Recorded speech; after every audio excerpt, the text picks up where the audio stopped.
നമസ്കാരം. യൂറോപ്യൻ വാർത്തവിഷൻ, യൂറോപ്പിലെ ഏറ്റവും പുതിയ വാർത്തകൾ എങ്കിൽ നിങ്ങളുടെ വിശ്വസനീയമായ സ്രോതസ്സിൽ.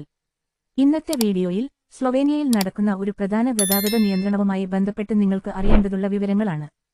സ്ലൊവേനിയയിലെ E1 മോട്ടോർവേയിൽ സ്ലോവൻസ് കോഞ്ചീസ് മുതൽ ബ്രുമിൽജെ വരെയുള്ള ഭാഗത്ത് 2025 ജൂൺ 26 മുതൽ 2025 സെപ്റ്റംബർ അവസാനം വരെ വ്യാപകമായ പുനർനിർമ്മാണ പ്രവർത്തനങ്ങൾ നടക്കും. ഇത് ഗതാഗതത്തിൽ വലിയ തടസ്സങ്ങൾ സൃഷ്ടിക്കും. ഇതിൽ ഏറ്റവും ബാധിക്കപ്പെട്ടത് ലുബ്യാന വരെയുള്ള ദിശയാണ്. 2025 ജൂൺ 26 മുതൽ ഈ ദിശ ഗതാഗത വഴി പൂർണ്ണമായും അടച്ചിടപ്പെടും. ഗതാഗതം മറുവശത്തെ ദിശ ഗതാഗത വഴിയിലേക്ക് മാറ്റപ്പെടും.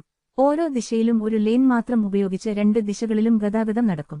സ്ലൊവീനിയൻ മോട്ടോർവേ കമ്പനി ഡാസ് അനുസരിച്ച് ഈ ഗതാഗത ക്രമം 90 ദിവസത്തേക്ക് സെപ്റ്റംബർ അവസാനം വരെ തുടരുമെന്ന് റിപ്പോർട്ട് ചെയ്യുന്നു. ഇതിനാൽ സ്ലോവൻസ് കോഞ്ചീസിനുള്ള ലുബ്യാന വഴി മോട്ടോർവേ എൻട്രി അടക്കപ്പെടും.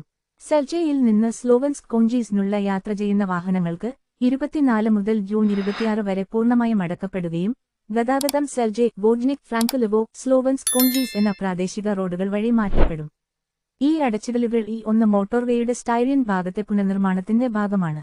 ഇതിൽ 13 കിലോമീറ്റർ റോഡ് പുതുക്കൽ, പ്ലീറ്റോവെർജെ, വോലോ റീബ്രോ എന്നീ 2 ടണലുകൾ, സ്കെരഞ്ച് 1, സ്കെരഞ്ച് 2, ഗ്രാപ്പ എന്നീ 3 വിയാഡക്ഷൻ എന്നിവയുടെ പ്രധാന പ്രവർത്തനങ്ങൾ ഉൾപ്പെടുന്നു. പ്രാദേശിക അല്ലെങ്കിൽ ദേശീയ റോഡുകൾ ഉപയോഗിക്കുന്ന വസ്തുചരക്കുള്ള വാഹനങ്ങൾ, അവയുടെ ഗതാഗതമില്ലാത്തവ മോട്ടോർവേയിൽ തന്നെ തുടരാൻ നിർദ്ദേശിക്കുന്നു. ഡാസ് പ്രകാരം പ്രാദേശിക റോഡുകളിൽ ഡിഡോറുകൾ കൂടുതൽ സമയം എടുക്കുമെന്ന് പറയപ്പെടുന്നു, പ്രത്യേകിച്ച് പീക്ക് സമയങ്ങളിൽ. ഈ ഭാഗം പ്രതിദിനം ശരാശരി 41,300 വാഹനങ്ങൾ കൈകാര്യം ചെയ്യുന്നു, അതിൽ 6,860 ചരക്ക് വാഹനങ്ങൾ ഉൾപ്പെടുന്നു. അത് സ്ലൊവേനിയയുടെ ഗതാഗത നെറ്റ്വർക്കിൽ വളരെ നിർണായകമാണ്. 2026 കൂടുതൽ പ്രവർത്തനങ്ങൾ നടക്കുന്നതിനിടയിൽ മാരിബോ വലയും മറ്റും ദിശ ഗതാഗത വഴി അടക്കപ്പെടും. ഗതാഗതം മറുവശത്തുള്ള വശത്തിൽ നടത്തപ്പെടും. ഇതുപോലെ തന്നെ യൂറോപ്യൻ വാർത്തവിഷൻ നിന്ന് ഏറ്റവും പുതിയ അപ്ഡേറ്റുകൾക്കായി നോക്കുക. കൂടുതൽ അറിയപ്പെടാനും പങ്കുവെക്കാനും സബ്സ്ക്രൈബ് ചെയ്യാനും മറക്കല്ലേ.